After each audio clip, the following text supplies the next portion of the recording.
So when you open the file, this is something that you will see. All right, this is something you will see. Okay, now if you notice right at the top, it says protected view. Be careful, files from the internet can contain viruses. Unless you need to edit, it's safer to stay in protected view. It is merely a suggestion. Okay, and you would, I'm sure, undoubtedly have come across this even when you are downloading an Excel file from your email box. And I assume, I'm fairly sure, all of you have downloaded Excel file from your email inbox at least once, right? And if you have, you would have seen this toolbar at the top. That's the reason why, because of that assumption, I did not mention this, and I was a little surprised to see people getting confused by this. But anyway, anytime you see this, and if you trust that source, right, that means it's a person who you know who has sent the file. In this case, I have uploaded the file from my own computer onto the internet. Now I've downloaded, so I trust this source. If I have uploaded and I'm trusting this source, all of you can also trust this file. So you go ahead and enable editing. Okay, that's all that you have to do. So you just enable editing on that file. Okay, once you've enabled editing, all of your ribbon, etc., opens up. The next thing that quite a few people asked is, I see a lot of hash, right? Again, I have described this before. This happens when the value is too long to fit. So you just have to expand all of these columns. All right, you just have to expand all of these columns. The other error that you may have noticed is that there's a green triangle coming on all of the years.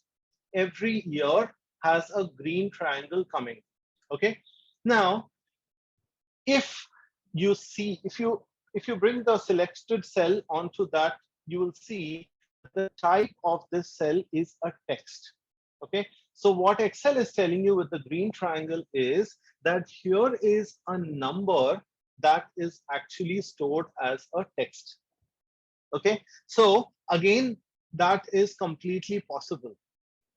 That's completely possible, right? So you can choose to have a number which you just want to store as a text. Sometimes numbers can just mean a text, you know, there is no numeric value to that. That's completely possible, right?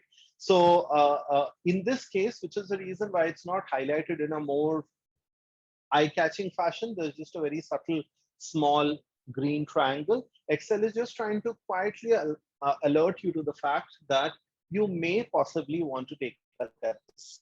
All right, so how do you change this? You can go ahead, select the entire column, right? And you can change from this to general. Okay, that's one thing that you could do. Or you can go to this little box that comes up and say convert to number. Okay, so because it's a number instead of general, it would help to just directly convert it into a number. Okay, so convert it into a number, and the moment Excel has converted into number, you see it has moved from the left alignment, it has moved to the right alignment, because like I had mentioned earlier, text is always left aligned. Take a look. Text is always left aligned, right? Whereas numbers would always be right aligned. Okay, of course we can change it, but that is just how the default is. Okay, so now we'll today for our session today, we'll just continue on, use this as our data file and continue working on this one. Okay, so now let's just first quickly take a look at what it is. There are a bunch of segments, country, there are a bunch of products. The products are different. Okay, and each one particular product, if you see, is sold in different countries, but also to different segments, right? Then there are again different kinds of discounts, and rest of them are numbers, and then there are some dates available at the end. Okay, so this is what typically my data is going to look like. Okay, so I'll just preserve this original raw data over here, and I'll just make a copy on another sheet. Okay, just making a copy, nothing else, just a simple copy and paste. All right, Now, let me just see how many segments, how many countries, and things like that. Okay. So for that, I select one of these cells, go to the data tab, and just apply a filter. Right? Once I have applied a filter, you need not do this. You can even simply format this whole thing as a table. Okay. Once you format this whole thing as a table, even then by default, a filter would be applied. How do you know that a filter has been applied? You know a filter has been applied when there's a tiny drop down at the top. There's a tiny drop down at the top. I'll just zoom my screen a bit so you can see it easier. Yeah. Right, so you see there's a tiny drop down on all cells, that's filter. So you can do it with a table, but I just prefer to work on a clean white cell without any of the distractions of borders and highlights and colors, etc. And I prefer to make it a table at the absolute very end. So for me, table decorations are just a way of presenting the data. For working, I prefer this kind of a view. So let's just see now what filter is and what filters do. Okay. So now let's just click this little drop down. And you see, it says different things. It says select all channel partners, right? Enterprise, government, mid-market, and small business. Okay, so I know that there are 1, 2, 3, 4, 5 different things. I'll say again here, 1, 2, 3, 4, 5 countries. Product, 1, 2, 3, 4, 5, 6 products. Okay, so 5 segments, 5 countries, and 6 products. How many discount slabs? High, low, medium, and none. Okay, so this is the first and the quickest way of looking at the data with some sort of granularity. So let me just take a look. I'll first unselect everything. What happens if I unselect everything? Then they will show nothing. So this view is not possible. Let me select channel partners first. All right, so it's showing me that out of 700 records totally, there are 100 records of channel partners. All right, so there are 100 rows, total 700 rows of data. 100 of those rows are with channel partners. Again, channel partners are in all of the countries. Channel partners sell every product, and channel partners also have every level of discount. Suppose now I want to add another level to this. Suppose I want to say channel partners in USA, right? So now I say out of 100 channel partners, there are 20 records of channel partners in USA. Suppose I say channel partners in USA and Canada. Again, I select Canada, 40 records. Okay, so there are 40 of USA and Canada. So let me remove Canada and let me just keep USA again. Now, product, all of the products are there. I am interested in this product called Amarilla, right? So let me just see what happens. There are 5 records of Amarilla product being sold by channel partners in the USA, and those have been sold at no discount. 1 has been sold at low and 1 has been sold at high discount. Okay, now I can take a variety of different things from this. So this is one view. These are just one view. So what is happening right now is that the background data is not changing. Background data has not changed. If I remove filter, you see I'm back to my original background data. So my background data has not got removed or anything. All that has changed is the view. View alone has changed over here. I can clear the filter and again, I'll be back to the original thing. So these are things that will just help you get a sense of the kind of data that we have. So you want to see how many channel partners, you want to see how many countries and so on. Okay. Now, there was another question over here saying that why is everything jumbled up? What if I want to bring some sort of order to this data? Okay, fair enough, absolutely a fair requirement. So for that, I'm going to first select the entire data set. Okay, select the entire data set. Again, while I'm in the data tab, I'm going to click sort, right? I click sort. Okay, I click sort and I say sort by what? sort by segment, right? Sort by segment in what? Because this is text data. Therefore, it says sort by A to Z. Sort by A to Z because this is a text data. Again, over there you see at the top. At the top there is an option to say my data has headers. If your data has got headers, you select that. Then, since my data does have headers, I have selected that. And if you look at this file behind this dialog box, you see the selection is actually starting from row number 2, okay? Because Excel understands that first row is the data header row. If I remove that, then the first row also gets selected and the first row will also get sorted, okay? Which is not what you want. So segment, the word segment will come somewhere low in the order. You don't really want that, so you have to select my data has headers, okay? So now this alone will give you the selection. Now, if you see over here, this selection has given you Canada, Germany, Canada again, Germany again, United States, again Germany, again Germany, again Germany, and so on, right? Now, I don't want this. I want this to sort by channel partner segment. And then I also wanted to sort next by the country name. So I add another sort level from here, add a sort level, and I say sort next by country. Okay, so these sortings are going to be in order, in logical order. Okay, so first it will sort the data by segment, then it will sort the data by country. Okay, now country, let me say that I want it in the reverse alphabetical order. So United States appears first. Okay, so channel partners, United States first, then comes Mexico, then comes Germany, then comes France, then comes Canada.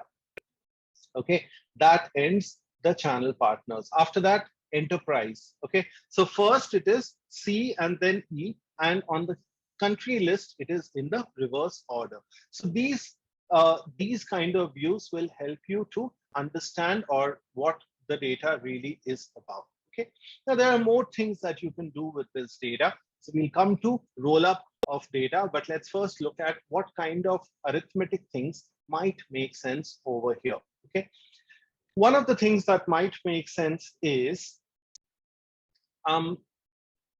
first of all, just a simple count, How many transactions here are in none?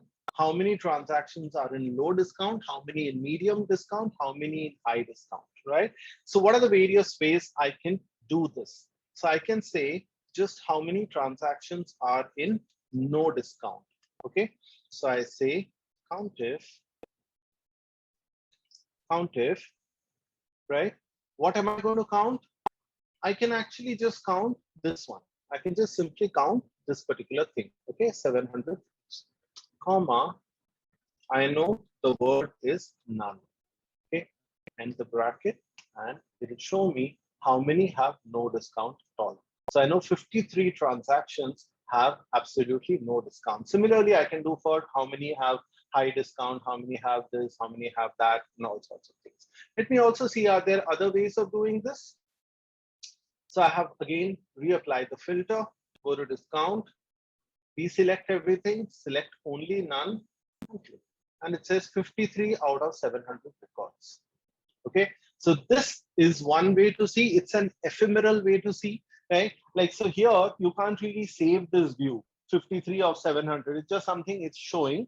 You can manually decide to make a note of it. But if it's something that you would rather do with a function and you would leave that on the sheet, then it is better to use a COUNTIF. So you say discount offered, okay, and how many transactions, right? Discount offered and how many transactions. How many got medium discount? So if I look here, how many got medium? I'll select medium, deselect none. 242 got medium discount. Okay, 242 have got medium discount. Now what happened to my cell? my cell went off. Why did my cell go off? Because it went off because this particular cell is on one of the rows, which is row number 4. Row number 4 has no discount.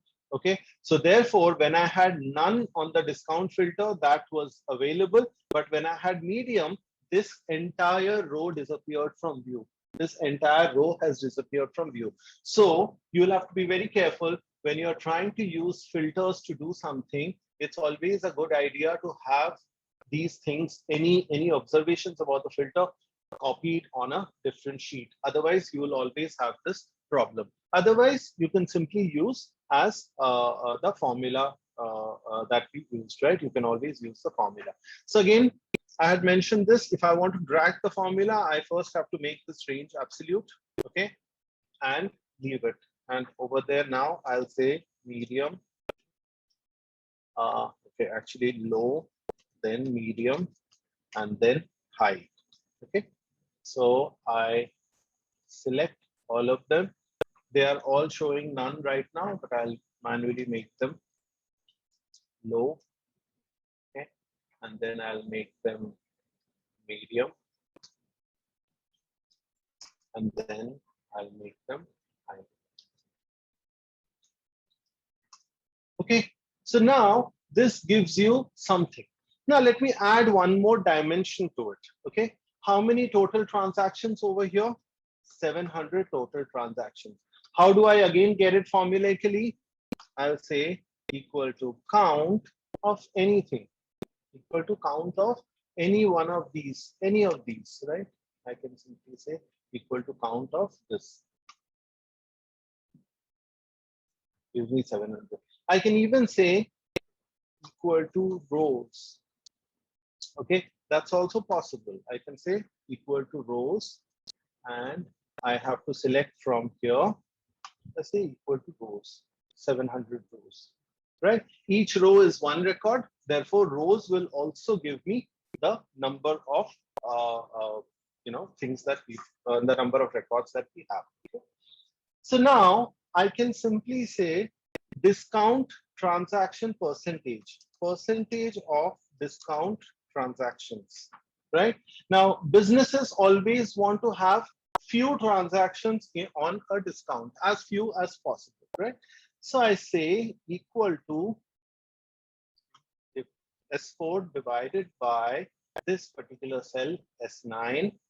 And since I plan to drag it down, I'm going to just make it absolute. Okay. Fill it, right? And then I'll just go ahead and press the percentage sign. So I know that most of the transactions, so if you look at it, about 70% of the transactions have received either high discount or medium discount. Okay, very few, a very small number of transactions, about 8% of transactions have received no discount at all. Okay, so this gives you another thing to do over here. And then of course, like I showed, many of you have done things like total sale by country, average sale per product, total sale per product. You can also do, since you have the date, you can do similarly sale by month. You can do sale by month, right? You can do sum if sale by month, right? So you can say, so what are the various months over here? So before you apply any filter, you just check this is clear right now. So which means I have no filters applied. Okay. So let me just apply a filter on month and see. April, August, December, February, January, July, June, March, October, November, September, all of them. If I want to sort by month, I can sort directly over here, right? I can use the sort directly over here. That's just a quick sorting way. April, August, December, right? And so on. So if I simply want to do how many per month, so I'll say January, say February, right? And I can just drag this along. Okay. And I can simply do a sum if, okay? I can do a sum if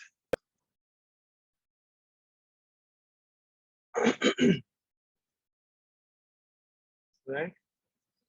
Range, comma, January, comma, and what do I want to sum? I want to sum sales. Okay, so that gives me sales for January in all the years. Okay, total sales for January. Now I can add this, I can do this for all of the months and see, are there certain months where the sale increases? Are there certain months where the sale decreases and things like that, right? So as I'm saying all of this, right, all of you come from a variety of backgrounds. So my sincere hope and wish is that all of you would be applying this for your own individual situations, right? For example, at a very basic level, if you're doing this to track performance of students in a class, and then you can have averages for a particular class in every different exam, in every different test that they have given, right? So you can go on tracking these kind of averages from one single data set. You don't have to do it on multiple data sets, right? So there are a variety of different things that you could do with this particular data set itself. Okay.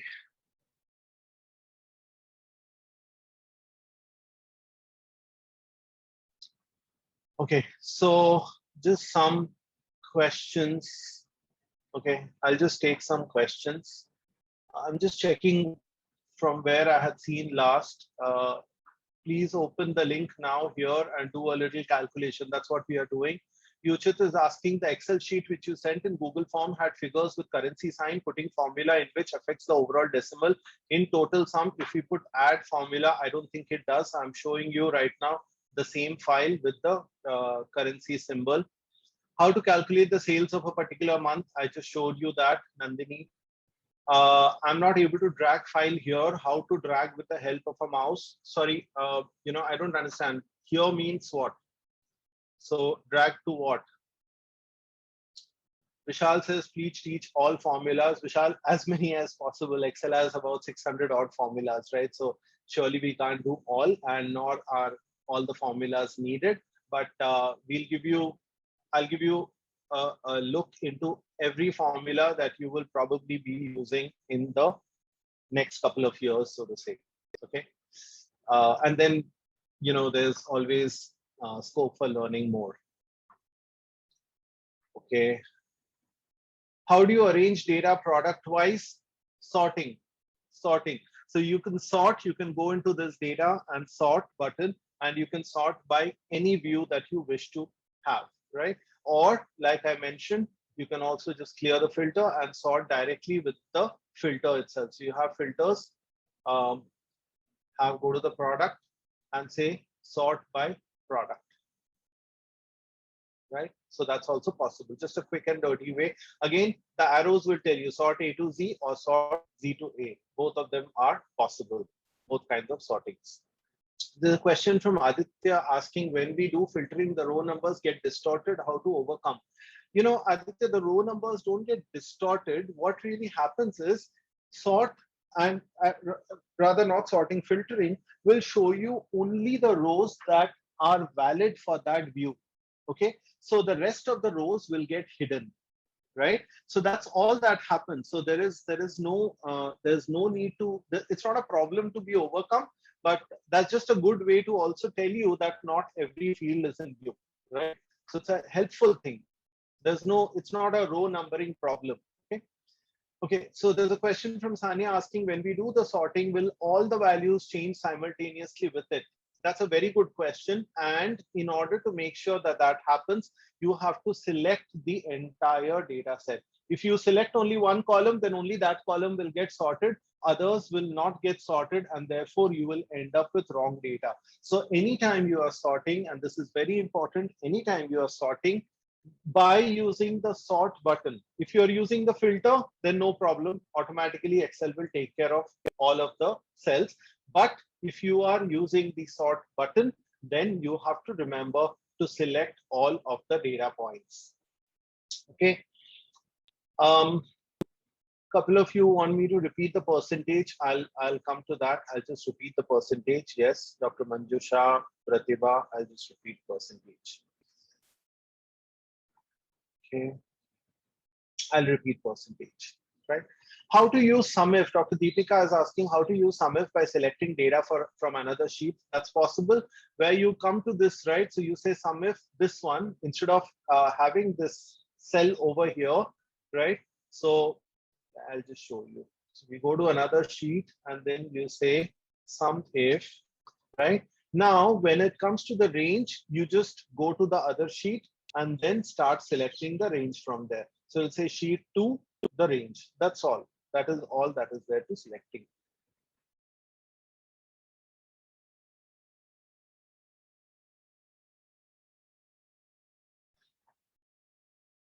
It's a question from Veena asking how you calculated COGS by using formula. COGS was given in the function, right, in the data.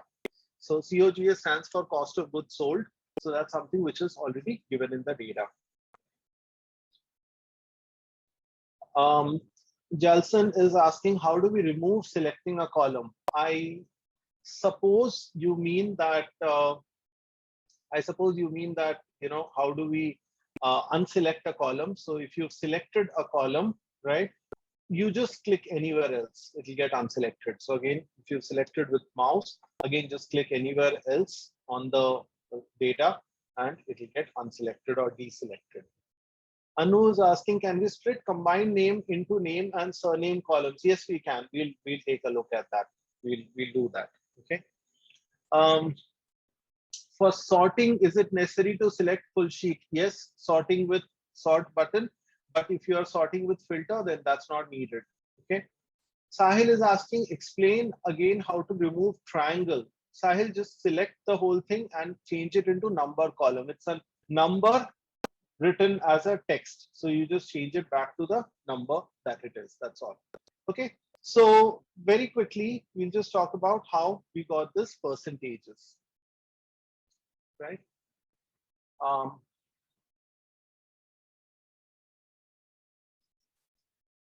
Is Mr. Rakesh here? Someone had shown me a spill error in the morning on percentages. Mr. Rakesh, is he here? If you can just raise your hand. Okay, never mind. Right. So did you get how many transactions, how we got how many transactions, how we got the total transaction, etc. Now we'll just do the percentages. What is percentage? Percent is count of this divided by the total multiplied by 100. That is what is percentages, right? That is what it is. Okay. So I'm going to just select manually. If I have to do, I will say it is this divided by this, right? Why am I putting bracket? Because I want Excel to calculate this part first. Remember, parenthesis is the first thing that gets evaluated, multiplied by 100. Okay. Now, why is this showing me 757? Because it is already as a percentage. So anytime a cell is formatted as a percentage, then it multiplies by 100 automatically, right? So here I do not want Excel to do that. So I'm just going to format this as a number. Okay. So it is showing 7.57. That means it is 7.57% without the percentage symbol. That is what is the algorithm of doing a percentage, correct? Right? Are we on the same page so far, everyone? Okay. So now I said that the moment you use the percentage formatting, right? The percentage formatting, Excel will take care of this into 100 on its own. So let me remove the into 100 because I don't need it. Right? And instead now, let me just format as a percentage with this button. Okay. So it says 8% rounded off. If I want to see more decimal places, 7.57, which is what I got earlier as well. The good thing here is not only does it show me the value, it also gives me the percentage symbol. Okay, it shows me the value and it also gives me the percentage symbol. Clear, right? Now, if I have to just simply drag this whole thing, okay, for all of them, then if I do this, you see, I'm getting div 0 error. Okay. Why? Because look at my range. Okay. My range has also shifted along. So what do I have to do? I have to say that this one is S4 by S9, and S9 is an absolute reference that will not change. Okay, it's an absolute reference, so it will never change. How do I make that reference absolute? So I'll go ahead and redo this formula. Equal to S4 divided by S9, which is an absolute reference. Okay, so how do I know it's an absolute reference? Dollar signs have come. How do I get the dollar sign? F4. If function keys are not working directly for you, then it will be Fn plus F4. Okay. Again, this question comes up. There is no way to know because it depends entirely on the keyboard model and the keyboard configuration. There is no way for me to know what is working. So if F4 does not work, use Fn plus F4. Okay. And press enter. Right. Now you go ahead and drag. Okay, go ahead and drag. So there you've got your percentages.